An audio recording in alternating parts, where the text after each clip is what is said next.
Your story is waiting for you today. Your story has something new to say. But your story will only come out to play when you're alone. Alone. Alone in a room with invisible people. This episode of Alone in a Room with Invisible People may contain swearing. Alone in a Room with Invisible People is brought to you by hollyswritingclasses.com. Hi, my name is Rebecca Gallardo, and I am the host of Alone in a Room with Invisible People. I am here today with author and teacher Holly Lyle, and today's topic is brainstorming.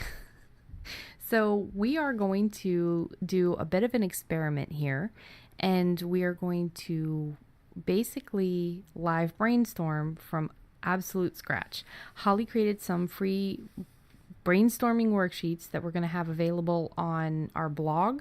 You're not going to have to give us your email. You're not going to have to, sign up for anything. You can go to the blog episode and you will be able to download the brainstorming worksheets and you can play along. So if you are listening to us on Podbean or anything like that and you have a good time, this is a good time for you to brainstorm. Go ahead and pause the episode. Go download the brainstorming worksheets that Holly put together. I have downloaded them, printed them out, but I have not looked at them. And I have absolutely no idea in my head what I want to write, which is I have plenty of ideas already, but I'm starting from scratch on this one. So before we actually get into the brainstorming section, though, we're going to talk about just what's going on with us, right now. So as always, you are the first guinea pig. Holly, go ahead. I want you to go first this week. Oh you my want me God. To go? Do you or... Okay. I do you because, man. Yeah. So this week was a big week for me. This is the first week that, or this is the first time that I have ever actually submitted something fully revised for publication. So that is huge. I have had a few self-pub things in the past, a lot of stories, a book. I did submit a slightly edited 40,000 word novella to Alora's Cave in 2009. And oddly enough, it was on the 11th of August in 2009 when I submitted that. So that was really weird. I saw that pop up on Facebook. But on the 9th of I can't even think, August this year, so just a few days ago, I went ahead, finished up the query, finished up the synopsis, had the book, went through all my bug hunter stuff, and on the 9th I was ready, I was done, and it was this just so scary and full of tension. And my stomach was knotted, and I was also, just panicking because I couldn't get anything to work right. And oh my goodness, that morning was just awful. But I just really wanted to submit it while my husband was still there because he had been pushing me to submit something to publication that I would put in my own name. And so I submitted, and I only submitted it to Harlequin because that's my first choice. And I can sit here and wait for a few months, for however many months they take, and write the second book and the third book, because no matter what, I'm definitely publishing these books. So that is my first choice, and I only submitted it to one place. Probably not smart. I don't care. Well, you knew what you wanted. Yeah, I know exactly what I wanted. Right, so that's I the way to submitted do to it. Harlequin, and I am going to wait back. They say they typically respond within 3 months, but I did see some authors that had waited 7 months, 10 months. One said like 18, which is insane. I think something went awry there. Yeah. I don't think that's normal. So that is what I am up to. How about you? Yes. Well, hey, I am now about 12,000 words into the last episode of the Longview series, and I am almost certain at this point that it is going to come out as The Owner's Tale. And I am writing at this point from the point of view of the owner. I am doing something I have never done before, which is I am doing all of the owner's scenes first. And then I will go back through and work in all of the scenes from the other two subplots that I'm writing. But this time I just needed to understand the owner, because this is a strange character. And I have been finding out stuff that has just amazed me. And I am so excited. When we were doing our 10s, because I don't know if some of the listeners might not know, but we work together every morning over Skype, and we do it in 10-minute segments usually. And I remember seeing, it was one of the busier days for me, I think, so I didn't ask about it, but I remember seeing you wrote that you were writing all the scenes from the owner's perspective, and then you were going to go back and do Melly and stuff like that. And I was like, wow, what the heck? Like, I don't remember you ever doing that. That's Nope. Just a different way to write. Just like you tell people, there's no one right way to do it. Right. And this time, I just had to get inside the owner's head, because this is a character that I have been working with. This is, in fact, tied into the very first character, the very first very good character that I ever created. The first character I ever created was a dude named Dragon Dankmeyer. And I know I have covered this before, but for folks who missed the previous episode, the second character, Dragon Dankmeyer had two things going for him. One was his name, and the other was his purple pimp hat. I remember nothing else about him. But the second character that I built in this same world was a girl named Tadra Amu. And she's an artist. And she had gone to Old City on Cantata, which is in settled space, on a scholarship for art, and was going to an art school there. And something very, very bad happened to her. And the story starts before that, picks up with that, and then moves into other stuff that's taking me into this whole big history of the owner. And it's just, oh my God, I'm having such fun with this, and it's so exciting. But that's not the only thing that I've done this week. Is I also finished up the next to last lesson of how to write short stories, and I am on the last lesson of how to write short stories now. So yeah, and any of you guys who might be taking her classes or might have taken something or bought her courses, she puts all of herself into these lessons and writing them. And I mean, they are ginormous, for what is in there. She covers just all sorts of stuff. So when she gets to the end, it is always this huge thing. And I love seeing you get to the end of the courses, even though I know as a student, I'm like, no, you can keep going forever. I don't care. But as your daughter, it's nice to see you reach the completion of something and finish that entire course. 'Cause you're like, or I am like you in that I know that you have a million things to do and not enough time. In your entire existence, there is not enough time for you to get all of these creative ideas and classes and stuff out. So it's nice to see you finish one. Oh, I am so excited. I am. It's going to take me, this is going to be a bigger lesson. Lesson 7 was actually a short lesson. Very first one. Very first short lesson in there. Lesson 8's not going to be short. But after this one is done, then I am finally going to start on how to write your novel, or how to write a novel. There's a lot of people that were excited about that. I cannot believe that it didn't occur to me before, just this last little while, that I really probably ought to do that class, because that's pretty much where because everything else that you were writing is how to write this, how to do that, but it's just completely must have missed your mind that, like, well, I want to write a novel, so yeah. Like, how do I apply all this? Yeah. Alrighty. So, I guess I'm just procrastinating. I'm stalling because I'm nervous. Well, what we're going to do here is we're going to run this pretty much the way I run a consult. Okay? Where I'm just going to sit here. I'm going to ask you what you want to do, what you want to create. And then from the point where you have figured out what you want to create, we're going to use the worksheets to build toward that. Okay? So I know you're writing romance. I know that you have already built some stories in this world.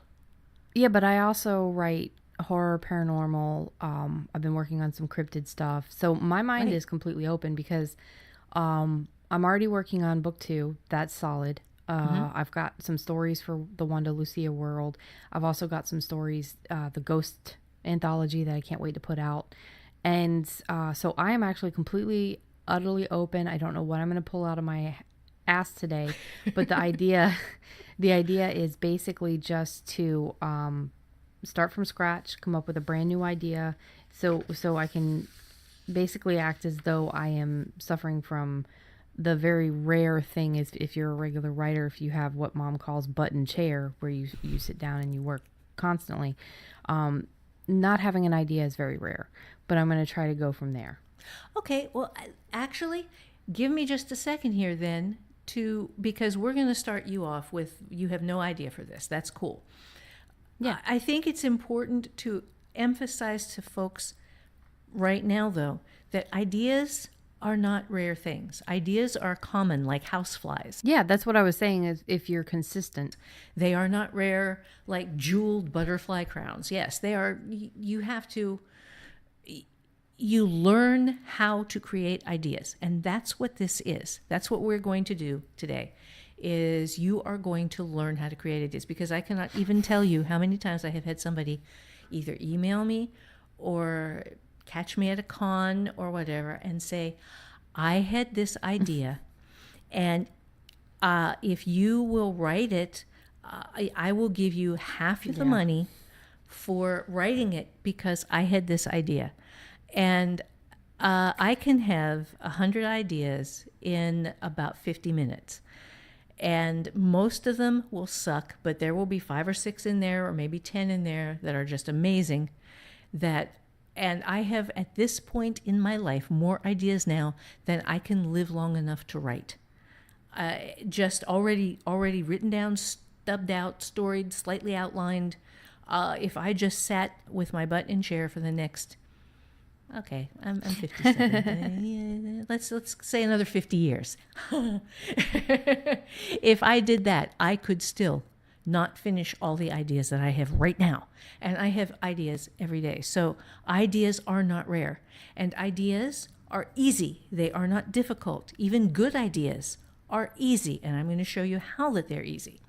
And finally, ideas are grown like plants. They arrive as seeds. They do not pop into your head full blown.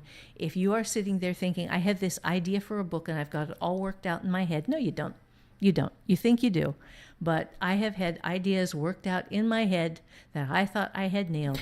And the second you start putting the words on the page, everything changes. So, and everything changes generally for the better. So the idea that you think you have now is a start. And that's fine. That's where everybody starts, is with an idea. But the work that you put into it is what gets it from idea to published story. We're going to describe the different worksheets so you know what they look like, because we want to also do this for the people who are not playing along, who are not writing along with us. And then, we'll just kind of let you know what they look like, what the questions are that we're answering. We'll let you know what it is that we're doing. And feel free to, for anybody else who is working along, we're going to try to remember to let you know to pause before we do the work. Just so that you can also work along with us, and you'll like, okay, well, now I need to do this. So we'll hit pause and then you can work. So, yeah. Right. So I guess let's get into it. All right. So what we are going to do here is, first, you are going to relax your mind and you are going to start acquiring elements. Every idea requires elements. It requires things and people and conflicts and settings, and to be a workable idea, it has to have all of these things. And the best way to get these ideas is to allow your subconscious mind, your right brain, to start throwing concepts on paper without censoring. And I cannot emphasize this enough. There is no such thing as stupid when you're doing this. If you are writing along and something in your brain says, oh, that's stupid, smack it and keep writing. Because no, it isn't. Nothing that you can put on these pages is stupid. Nothing that you put on these pages is wrong. Okay? And the idea here is to work as quickly as you can, okay, so that your left brain, your inner critic, doesn't have time to tell you that what you are coming up with is stupid. And what you're going to do, okay, the first thing that you are going to see is a page with 15 circles on it and a lot of space in between the circles. Okay, and the word in the center circle, and all the rest are empty, on the first page is love. And what you are doing with this page is you're writing down generically things that you love first. Okay, so let's say you love Godiva chocolates. Godiva chocolates is way too specific. Chocolates is a little too specific. Candy is basically what you're looking for here. Okay, if you love Ferraris, okay, widen that out a little bit to fast cars, or the thing that you love about Ferraris, which is driving ridiculously fast, Or style. or yeah, or just style. Yes, or the color red. things. Yeah. Well, hey, a red Ferrari, man, please. So what you are looking for here is in the circles are kind of general things that you love. And then in all that space around the circles, you just kind of scribble in stuff that is more specific about the stuff that's in the circles. And Becca's not going to do all of these because this does take some time. Yeah. She's going to do probably 5 or 6. And then her filled out worksheets will also be available for you as PDFs. If she can do it. I'm not sure that she Yeah, I can do it. I have a scanner. Okay. Just cool. a word of warning, I'm going to try to write nice, but I'm sorry. You don't have to write nice. I do not have pretty It's handwriting. the idea. The idea here is to be able to see what filled out worksheets look like. So, and then like she said, she has had absolutely no prep for this. She hasn't even seen the worksheets, and these are new worksheets. So, with your sheets printed out and in front of you, now is time to pause.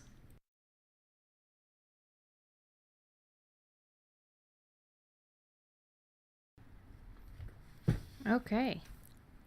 All right, then. Got some weird shit. Well, I did these. I kind of played along at the same time. So go ahead, give me your weird stuff, and then I'm going to give you a little bit of mine. Yeah, yours are probably going to be better. Mine absolutely came out of nowhere. So how do you want me to do what's in the circle and then the surrounding the circle? Right. Start with okay, and let's just for fun and grins and giggles, start with the first circle you did and what surrounds it, and then the second circle you did and what surrounds it, because these things tend to build on each other. Okay? Oh, okay. Talismans. I've got magic, crystals, candles used, sunlight, moonlight, rain in jars, and graveyard dirt. Ooh. Yeah, very weird. Cool. And this is all stuff that just, again, I wasn't thinking of anything. Talismans was the first thing that came to mind. Reflections. Okay, now, is reflections your second circle? Yeah. Okay. I guess because crystals came to mind and it made sense, and then glass and reflections. So reflections catch you off guard. Beautiful reality. Take breath away. This is all Muse. I have no idea what any of this means at this point. Then I guess take breath away led to animals, cats, mystery, cryptids, secrets, hidden. Cryptids have been coming up in my head a lot recently, so that one's not so much of a surprise. Cool. Then water, rejuvenating ocean, clear.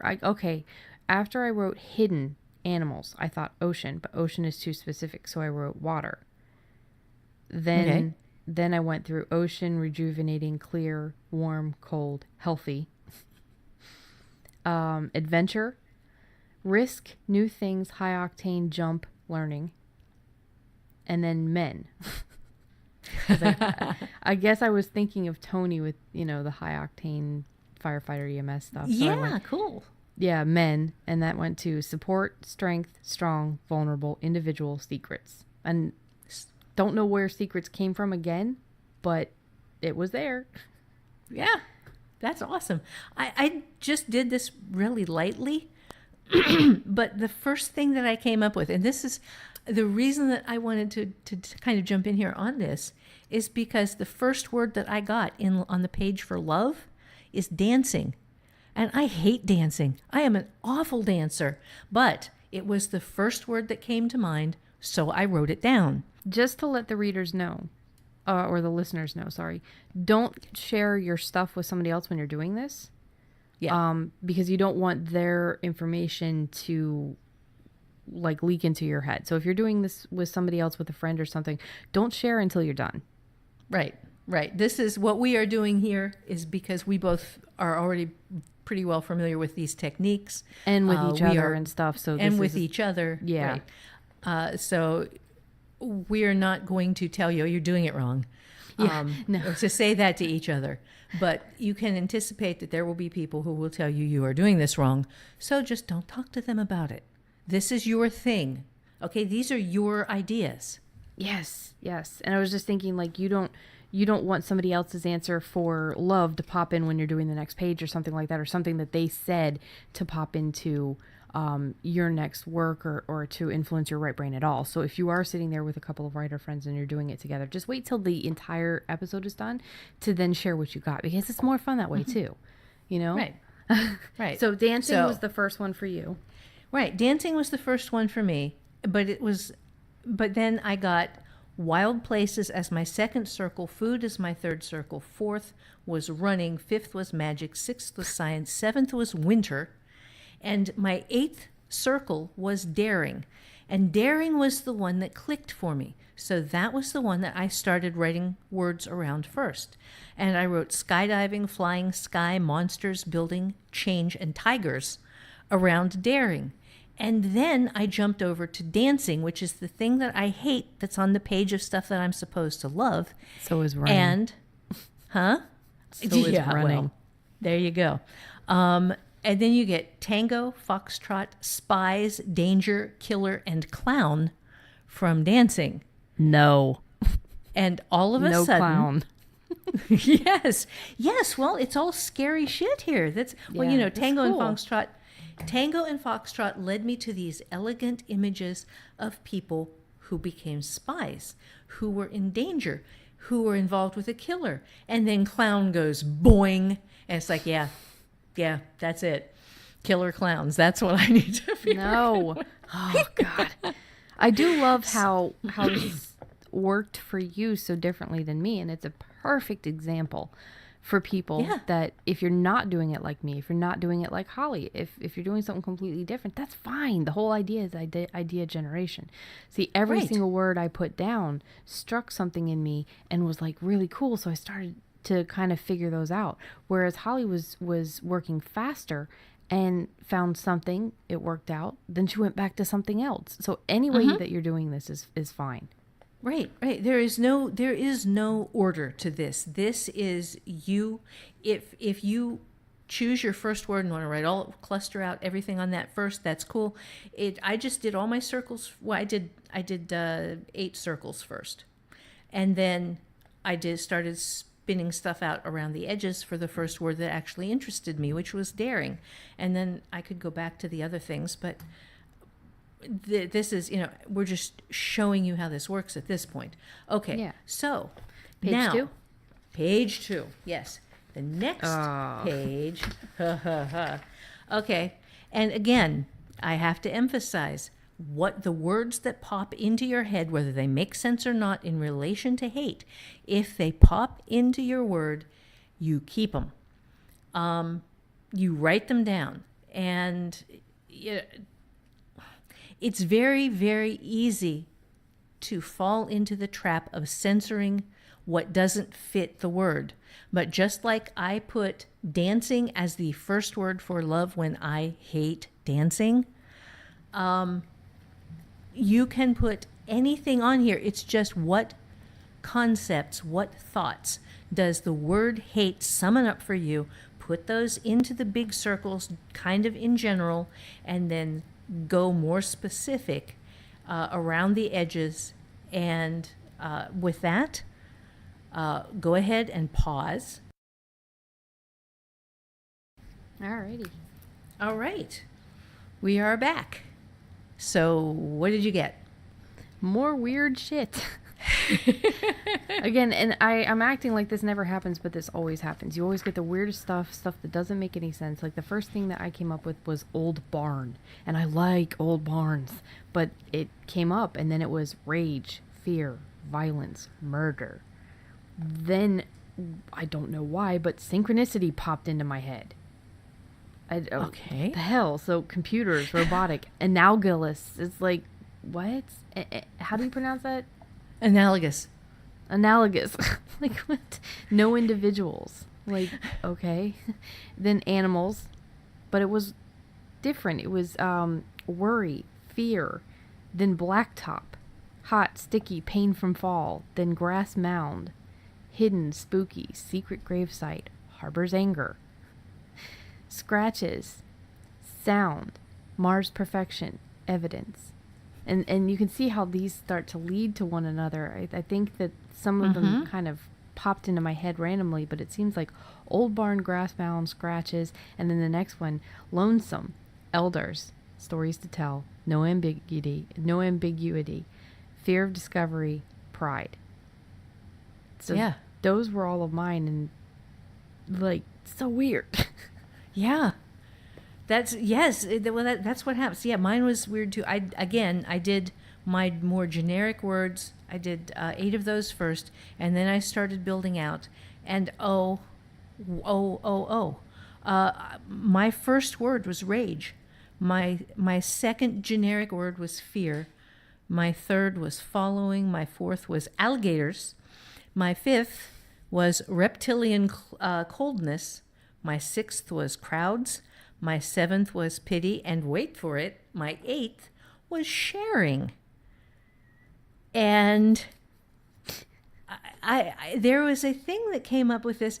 So I built out rage first and I got loss of control, anxiety, failure, bewilderment, loss, pity, and hollow in the corridor of ice. But I don't know. It was there. Yeah, I wrote it down. Weird shit that pops into your right brain. And then embrace it. Yes. And then from hollowness in the corridor of ice, I jumped over to sharing and got broken, stolen, ruined, destruction, deception, hurt, and lost, which took me back to kindergarten when we were forced to share. And the stuff that I shared got broken, stolen, ruined, destruction, deception, hurt, and lost. Yeah. No. Yeah. Anyway, fear gave me winter, emptiness, and ending. And that, again, this is a case of things that you write down that don't seem to make sense. Your right brain has a reason for putting there. Sharing, that's a pretty strange thing to have in a hate slot until it takes you back to this time when you were basically preconceptual.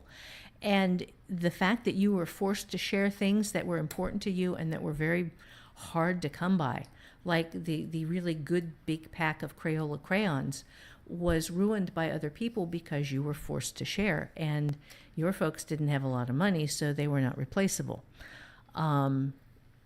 So your brain is telling you things when you start putting this stuff on the paper that might not make a great deal of sense, but trust that what is going down there is the right thing. Trust yourself to put things in there that you will figure out why they matter. And no matter how weird it is to put it on the page, put it there anyway. I guess I should explain with the blacktop and grass mound, and these were all things that are coming back from when we lived at the first house, the one where you built your studio out of the garage. These were all stuff that just started popping up, and I think some of it came from, I was reading a lot of Goosebumps back then, and I was like 7 or 8, and I was reading a lot of Goosebumps, and I read Harriet the Spy and stuff like that, so I was always in this very adventurous mood, and I had my fake little private detective stuff that you bought us, and private detective business cards, and I was having a lot of fun, but I was also always in that mindset of finding a mystery. because I read The Three Investigators a lot too. Great set of books. So I was very much in that mindset. And I remember finding a grass mound with Janetta, my best friend at the time, and it just was very spooky, and it was in these woods that we used to play in a lot, and I just started creating stories in my head about what was in there. So I guess some of that stuff, and like you find scratches, and it's amazing the stuff that your brain feeds you, and you don't know where it's from until you're writing it, and then you think of it, and it's just these little flashes in your head. It's an awesome experience to do this kind of brainstorming. If you haven't done it before, give it a shot, even if you think you don't like it, because I used to hate these circles. I used to watch Mom make them, and I'd be like, I hate this. This is so stupid. I can't make it work. And I would try, and I'd be like, I hate this, because I took How to Think Sideways when she was putting it out, and this came in, and a couple years later, I just sat down and tried it, and it just clicked. So something that you try a while ago, you might want to try it again too. So just thoughts.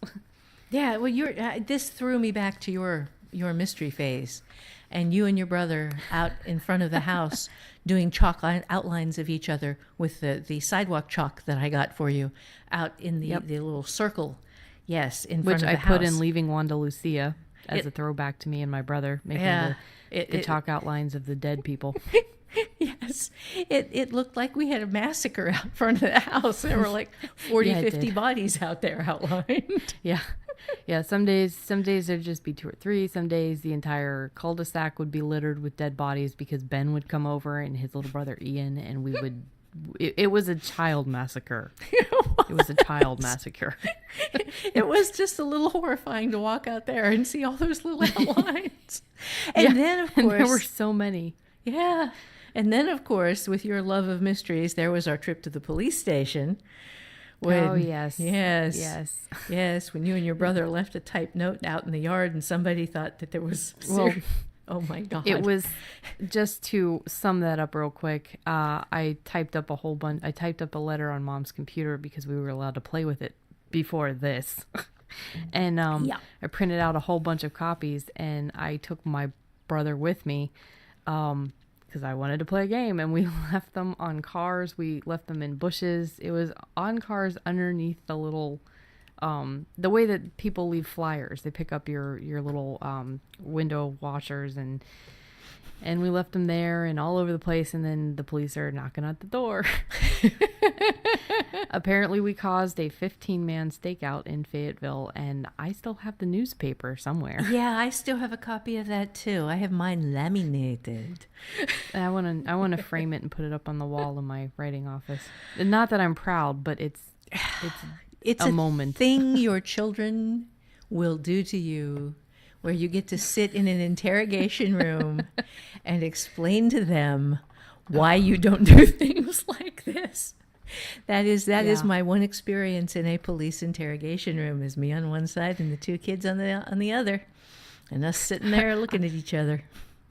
I have been to jail twice before I was 10 years old. The first time I stole a peppermint patty, my mom was pissed, so she took me to the local jail, and that was fun. Didn't steal anything again after that until I think I was like 11 or 12 and going through that phase. Or no, I was 10 and I was going through one of those phases that kids go through when they go through trauma and all this BS. And then the second time was the letters. So police station's not a good place for kids. Alrighty, well, so anyway. Yeah, nice little tangent. Let's get back to creating. Yes, let's do that. Next page. Okay, the next page is desire. And this is one of the reasons why you don't share your sheets with other people, is because a lot of times a lot of personal stuff will show up on these that is very important to your fiction. And if you are censoring to make it publicly acceptable, you are going to lose a lot of very important stuff. So with desire on the map here, we are not going to, we're going to do these, but we are not going to report what we got on them. And the same is true with, fear is generally a little bit safer. I can still share. Okay, all right. All right. Well, then, now is the time to pause, and we will be back when we have stuff for you. Okay. All right, then. So, what'd you get? Some more weird ones. Blood. Life. Let me see. Giving. Shiny. Power. Shiny popped up. Yeah. Money. I can't even read my own handwriting. Money. Finer things. Financial health. Stability. Security. Freedom. Off-grid. No meds. No doctors. No obligations. No death. Always moving. Blue. Calm, serenity, mind, soul, deep. Nice. And we're doing a few less just so that we can keep this episode in a good, timely manner for you guys as well. Yes. And I'm just going to give you one from mine. My subconscious mind decided to be a little smartass. So as for desire, the first thing it gave me was rainbows and kittens. And I built out from that: bright, playful, joyful, radiant, and exuberant, which all are actually things that count. So, all right. Yeah. And so we've got one more to do of these, which is fear. And then we're going to get into starting to use these, because this is just the very basic beginning. And then there are tools that you use to start making these into stories. Okay, so with that, go ahead and pause, and we will be right back. Okay, and we're back. What did you get? Okay, I got, and this is no surprise because this always ends up on one of these circles in the fear category, clowns.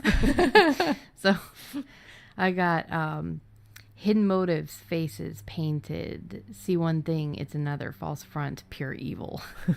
Suffocation, so drowning, pillows, no breathing, loss of control, loss, loved ones, pain, empty, depth of grief. That's cool. I didn't do any building out on this because my brain was going in a very, very strange direction here. So I just filled in 8 circles. I got dagger, man at bus stop, and there's a story behind that for another time. Silence, dark, hollow places, hollowness, the shallows, and torn from the pages as fear. And I have no idea what I know what dagger and man at the bus stop are, but and silence and dark, yeah, that's kind of obvious. But then we get into the hollow thing, and I had an echo on that from the hate page, which was hollows in the corridor of ice. And yeah. So see, and that's funny because you are letting go completely, and mine because I take a moment to clear out my mind, but then it always goes back to this stories, these ideas that I built upon in love and hate and desire, and it pulls back from those to give me more information. It's so weird how differently your brains work. Yeah. That's by the way, we are going to be doing this week and then next week as well, because this is a longer process than you would anticipate. Yeah, so the episodes for you might actually be a little bit shorter, probably under an hour, maybe around 45 minutes. But for us, it's actually taken, the entire everything today has been a couple of hours. Yes. So this and the previous, we just filmed a mini episode for you guys as well, which will be coming out after this one, oddly enough. But yeah, so we will be filming part 2 next week. Yeah. Are we doing anything else on this week? Yes. Well, this Good. is, Okay. yeah, the first worksheet here is the conflict generator 1, worksheet 1. And what you are doing is taking a desire and you are setting it opposite a fear. And this is just a case of filling stuff out. Now, we're not going to be able to have time to get into how you actually use all of the stuff this week. But what you're doing right now is you're taking a desire, you're finding a fear that your right brain tells you is an interesting counterpoint to that desire. And then you are just listing things. Okay? So, and you can pull from the centers. You can pull from something that you have built out along the edges. You can reuse if you have one particular thing and your right brain says, oh man, that's not everything I have to say on that. That has another obstacle, another fear that needs to be counterpoint to it. You can do the shallows as my fear. With silence in space, mountains, escapes, rainbows and kittens, whatever. So with that said, go ahead and get out your conflict generator worksheet 1 and just start filling that out. Pause now. All right. We are back. Okay. What'd you get? I got a couple. My brain just kind of was telling me this is what is. So finer things was the desire and suffocation was the obstacle, which is really weird because my brain was telling me, but it's not suffocation, like, the pillows and stuff. So just write suffocation. I was like, all right. Mm-hmm. And I was going to stop, but then it's like, no, always moving. So I wrote that down, and loss of control was the obstacle. And then blood. It had to get blood in there somehow. And it told me talisman, and I said, well, okay, but this isn't love. This is desire and fear. So it said hidden motives. Okay. So that's the hidden motives is the obstacle to blood for somehow. I don't know. And there is a talisman. Okay, when you have something like this, when your brain is talking to you and it's telling you that there's something you need to have there that isn't in the right place, then you go ahead and write talisman in there so you remember. Oh, I did. Okay, yeah, cool. I did. Yeah, Yeah. it's on there because it's underneath because it's like that's not part of it. But Yes. Okay, what else? Yeah. My desire would be the silence in space, and the obstacle to that was the shallows. And I have That's cool. silence in space, and then the shallows, and I have no idea what the shallows are. So that's something that I want to find out. And that between the hollowness thing showing up twice on different pages and shallows, there is something going on in the back of my mind that has started to cook. And This is cool. yeah, I love it. This is how this stuff comes together for me. Okay, so the next thing that we're going to do is the conflict generator worksheet 2. And I forgot to mention, the conflict generator worksheet 1 has a question on it. What obstacle must a character overcome to achieve that which she or he most desires? The conflict generator worksheet 2 is what hatred must a character overcome to achieve that which he or she most loves. So you are going to get out your love worksheet and your hate worksheet, and you're going to pull things out of this that may or may not make any sense, as my shallows thing does not yet make any sense. And you are going to write down your conflicts. And with that, go ahead and pause, and we will get this started. We'll be back in a sec. So you got stuff? Oh yeah. All right, then. I was just writing them out quick as could be. Crystals.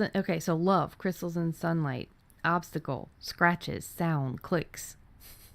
And it came from the page, but then my muse told me sound and clicks. That's important. Love, healthy ocean water. Like all of this, it kept telling me all of this is together. Obstacle, hate, blacktop pain. Love, grass mound, the burial, which was in hate. Ooh. But it was like, I love it. So I had to write it down. Obstacle, hate is graveyard dirt. Wow. Like, but it's a grave. So yeah, it's like so weird. And then love, beautiful unreality, reflection, obstacle, lonesome. Oh, cool. Yeah, I'm this is so weird. I'm really loving it though. Yeah, I am. Well, this next part should be fun. Okay, what I got here, briefly, I have winter as the thing I love, which I do, and miss it because I live in Florida. And the obstacle is crowds. I don't know. I got no idea. The thing I hate, crowds, which I do. And then I got the dancing and the spies as love, both of those words on that same line, and hollow in the corridor of ice as the thing I hate. And again, there, like as with you, there is some part of my brain that says these things are all connected to each other. That this is some kind of story that it has an idea for, and it just hasn't thrown it out to me in so many words yet. So there is a third worksheet. These are called per story questions. And the questions here are, what good reason does the character have for hating what she hates? What big problem does the character not know about what she or he loves? What price must the character pay to earn what she desires? What action must the character take to overcome what he fears? And you are going to answer these looking at your worksheets, looking at the things that you've pulled out there. Grab your conflict generator worksheets and start answering the questions, and just do not censor. No matter how weird it sounds when it hits the page, just write the answer, assume that it's right, and you're going to call this story number 1. You can print as many of these sheets as you want. You can do as many of these sheets as you want. The more you do, the more likely you'll come up with a couple of really good ideas instead of all just really weird random shit. Right. I made this easy for people to print off by only having one of those story generator question things at the end. But print off 5 or 6 and just put together, work your way down your conflict generators, and just start testing these things out. Okay, and with that, it's time to start testing them out. Go ahead and pause now, and we'll be right back. Okay, and we're back, and I hope you got some interesting stuff. What did you get, Becca? Oh, this is very weird. Okay, so what good reason does the character have for hating what she hates? Her lonesome grandfather, widow and single for all 26 years she was alive, was killed on a fresh blacktop in summer. The only evidence of murder were scratches, and she dreams of him talking in scratches and clicks. Ooh, okay, cool. Very weird. What big problem does the character not know about what she loves? She loves magic, talismans, the pictures of her grandfather on the ocean, but there is a dark secret about her grandmother who is buried in a grass mound, and her grandfather refused to be buried in his plot with her. But why? And the answer is something to do with graveyard dirt. Uh-huh. What price must the character pay to earn what she desires? Finer things being on the road, she wants this lifestyle. She must give up her blood. So I'm assuming ties, because it says her blood, her blood and ties to magic, and then in parentheses talisman. So I'm assuming she has to give up her ties to her family, because that's what it when I wrote blood this time it meant family. Right. And then what action must the character take to overcome what she fears? Loss of control. She must lose her control in magic. She must uncover the hidden motives and what is suffocating her. So the action is very small in there, but she must actually give in to one of her fears in order to get rid of the other two. Nice. That's excellent. I thought that was pretty cool. Yeah. So first off, I got a title, The Spy Who Loved Dancing, instead of a story number. Yes. The good reason the character has for hating what she hates. She loves to tango and foxtrot. She hates the hollow of the corridor of ice because that was where and how her partner was murdered. Now, the thing I know about her that I didn't write down here is that she is a spy. So her partner was a dancing partner, but also her spy partner. Okay. The big problem, the character does not know about what she loves. The person she trusts most, her current partner, is the person who killed her previous partner so he could work with her. The price that the character must pay to earn what she desires is she's going to have to survive her current partner's treachery and prove her own innocence to whoever. I don't know who yet. And what action must the character take to overcome what she fears? She has to prove her current partner's guilt to survive. That is awesome. That is really awesome. Yeah. So, and again, that's out of nothing and working with things that made absolutely no sense to me while I was writing them down. And my brain pulled them in, and yours did the same thing. Scratches and whispers and yeah. Yeah, mine gave me some really cool shit, and we're going, and I can't wait till next week to work on it. Yeah. So, yeah. So next week, what we are going to do is put together the story. And we're going to do her story. We're not going to worry about mine. Mine was just to demonstrate how different people get different results. So Holly had to leave a little early because we were running behind schedule. So I decided, I can just wrap up for you guys. You can find us at all of the socials. Facebook is Alone in the Room with Invisible People. Twitter and Instagram are both at AIARWIP. You can also search for Alone in a Room with Invisible People or Alone with Invisible People.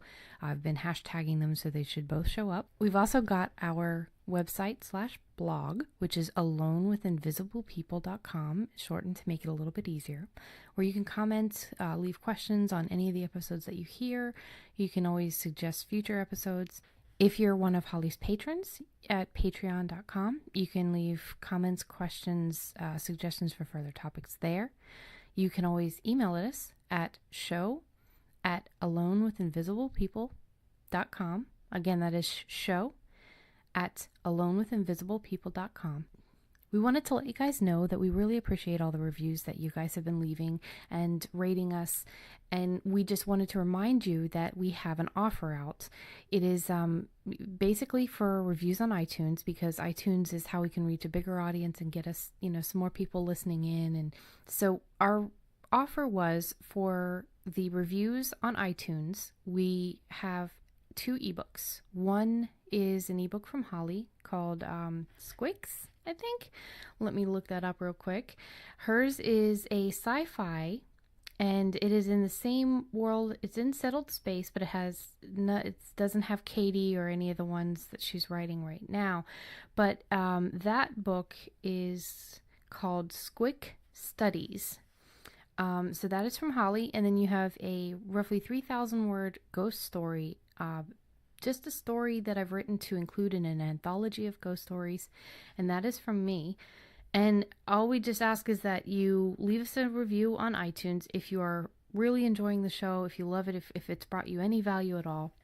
Leave us a review and let us know. Email me at rebecca@alonewithinvisiblepeople.com and let me know. I'll have to verify that you did leave the review. And then once that is done, you will get both ebooks. We really, really appreciate all the support, all the kind words that you guys have been just overwhelmingly positive and wonderful. And if it wasn't for you, this podcast would not exist. Really, honestly, and truly. So thank you so much. I know that it means the world to Holly that, this podcast has been so successful with her people. As Holly would say, you can do this. So if there's anything else that you guys have any questions or anything, remember, just give us some comments, email us, and we will see you next week. And now, a word from our sponsor. You want to write. You love words, you love fiction, but you don't know where to start, or how to middle, or where to finish. I do. I'm Holly Lyle, and I've been doing this professionally since 1991. And I know how I did what I did to go pro. And I'll be happy to show you what I've learned. Start with my free 3-week flash fiction class at hollyswritingclasses.com.